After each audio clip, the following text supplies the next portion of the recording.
Hello everybody, I'm in a Tower of God episode 9 anime review. I think it's fair to say stuff happened this week. I mean, it was honestly kind of shocking because I was not expecting no stabbing this week, but that's what we got. We got a lot of stabbing, at least 2 stabbing, and yeah, it was a didn't expect all that is all I'm gonna say. Was I didn't think it would happen. You know, when they were like, I'll kill her. I was like, he's not gonna kill her. Shut up, man. And then he actually stabbed her, and I was like, oh, that's some bad juju in a good way. But yeah, it was a solid week because of all that. Backstories galore. There was 2 of them. Yeah, there was 2. Hey, that's galore. Who cares? Anyway, let's jump into the episode, see how it all went down and everything. Let's do this. We open up where we left off last week, which, in case you've forgotten, is Endorsi's just turned on her team. So then, before long, she starts her backstory. So basically, her family, they like adopted a load of kids, and then they had the kids fight in a death match. Not a death match, but like whoever did the best got the best food. If you did crap, you got bread. And Endorsi, she was crap, she had bread. That happened for a while. But then she didn't have any more sisters anymore because she killed them all. And she got to eat not bread, some really bloody beef. And it was delicious, I assume. And that's Endorsi's backstory. Basically, the moral of the story is, if you don't make yourself, well, no, what is the moral of the story? Anyway, that's how she ended up how she did, is basically what I'm trying to say. Makes a lot of sense when you look about it like that. Her backstory is not particularly unique. I've seen similar things in loads of different shows, but hey, it's a tried and tested formula. It kind of works, and I did like it here, kind of, because Bam is so different. It worked, I think. It worked here, because Bam is so, naive is a good word. We'll use that word. Anyway, so her plan is to take out the rest of the fishermen on her team, so that, they can't get up, because, there's only a certain amount of slots for fishermen. That was hard to say.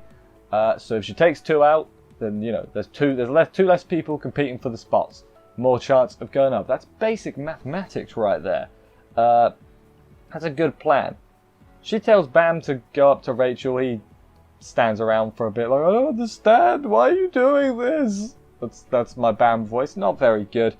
More importantly though, well, not more importantly, other stuff's going on as well while this is happening.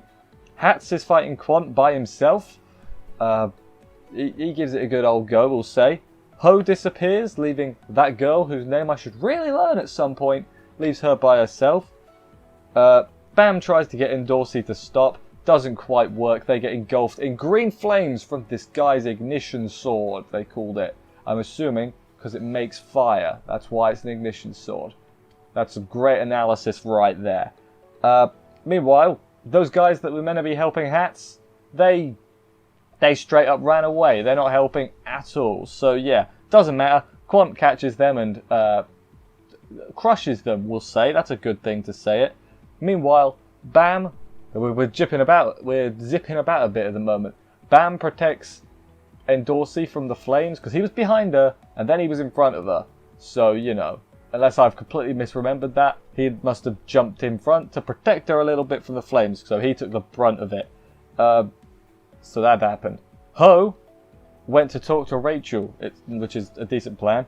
But no, then he pulls a knife on her. So remember that mysterious letter from last week or 2 weeks ago, whenever it was?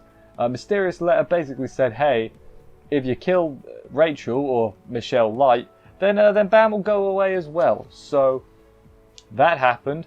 I think, based on everything that happened afterwards as well, I think bloody Kun wrote it, I think he predicted all this, and I think although he was trying to protect the people on the list, and Ho was on that list, wasn't he? So that wouldn't make no sense because he wouldn't want him to kill himself. Maybe it wasn't Kun. I was all for Kun. Don't think it was him now. I've changed my mind. So yeah, basically, the gist of this part is Kun is gonna kill Rachel to get rid of Bam, which is a bit harsh, but hey, you gotta do what you gotta do, I guess. Also, they cut the feed to Class A or Team A, which is a bit harsh. I want to watch my live stream, damn it. Meanwhile, Bam and Endorsey talk for a bit more while, you know, the other two just stare at him. Bam knows Rachel doesn't want him to protect her. Said that right, I think. But he's going to anyway, because that's what he wants to do. Which, yeah, admirable, but no means no, you know, Bam. Quant stumbles upon Ho and Rachel, and it's like, what the hell's happening here? And someone, this is why I think it was Kun, somebody told Quant that basically something like this would happen. Which, you know, makes me think it's Kun, because it's only him or Lauro, what's his name? That guy, the sleepy guy. They're the only two that spoke to him, so they're the only two of the, you know, examinees that could have done it. So maybe it was Kun. Maybe Ho wasn't on the list. Maybe I've forgotten. But yeah, Bam finds them too. He pulls up as well, so now they're all around there. Ho realizes, oh crap, the letters are set up probably. Again, very Kun move. Makes me think it's Kun. Ho basically tells Bam to get Quant, otherwise Rachel's going to get stabbed. And Bam doesn't want her to get stabbed, so he's immediately like, right, okay then, I got this. He doesn't got this, he gets frozen immediately, and Quant is like, I'm just going to leave. This is up to you. You could try that as well. And so then off he goes. Then Rachel resists, which is not a good thing to do when you're at knife point. She gets stabbed. Bam does the freeze trick at first try, and Quant's really surprised about it. He's like, whoa, you did the freeze trick first try. It's incredible. Yeah, Bam did the move. The other big guy, the guy that's with Rack, he disappears. Like, straight up disappears. So maybe he's linked to Rachel somehow? Not too sure on that. Not sure how he disappeared, but I assume that'll be a thing that gets explained at some point. Quant, Ho is like, I did it to climb the tower because you're too strong, you showed off all your power and I'm no good. He gives his backstory. Basically, everybody he knew died because he was very weak and not strong enough to save them, and that's basically it. So he has literally nothing to live for. And then guess what? He stabs himself. Proper. And I was not expecting... There's proper stabbing and blood and everything. Wasn't expecting it, to be honest, in this show, just at a glance. I was sort of expecting a battle shonen not... Well, I mean, I wouldn't say it's super violent, but he stabbed himself, and that's something. Anyway, he dies. Just in case you're wondering. Oh, Rachel's still alive at the moment. She's just, I guess, in critical condition. Ho, though, he's super dead. I think Rachel's still alive. They didn't...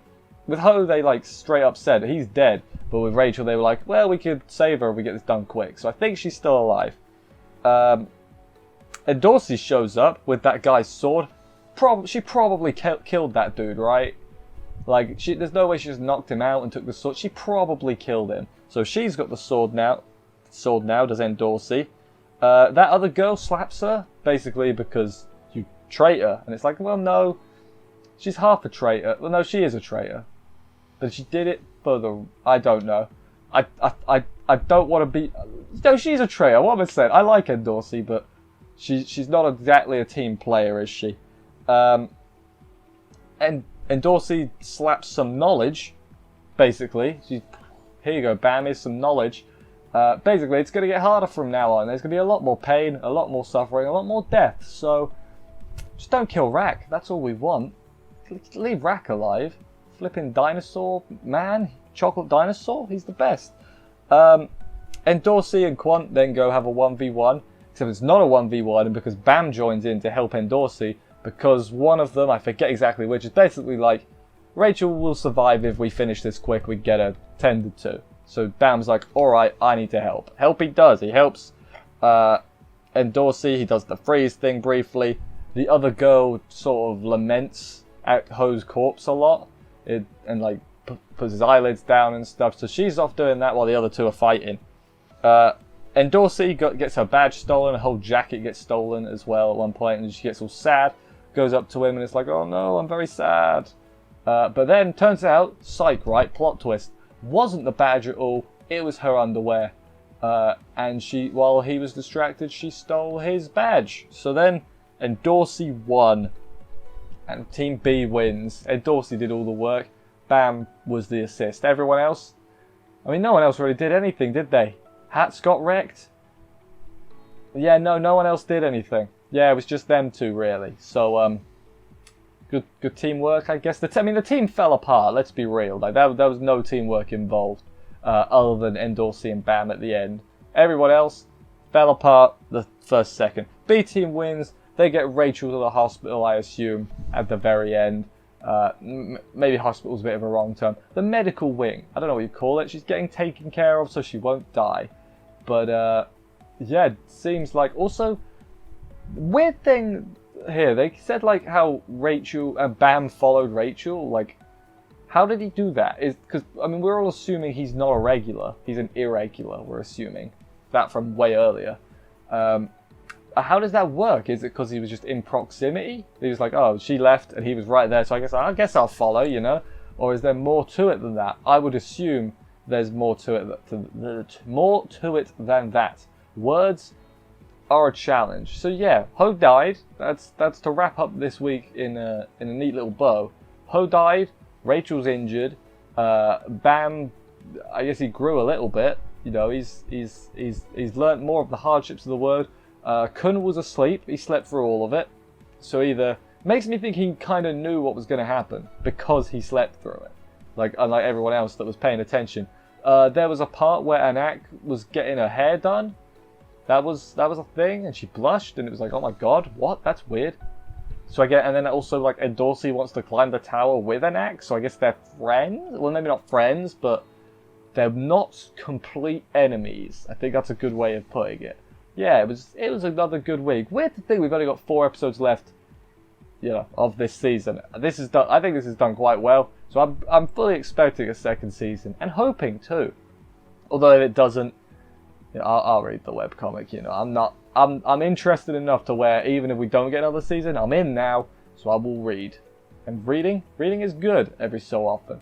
But yeah, that was this week's episode. It was fairly good, as I said. Thank you everybody for watching this review. I hope you enjoyed it. If you did, please consider subscribing and stuff for more reviews. That would help me out immensely. I will see you next week for another episode of this. Take care, and bye guys.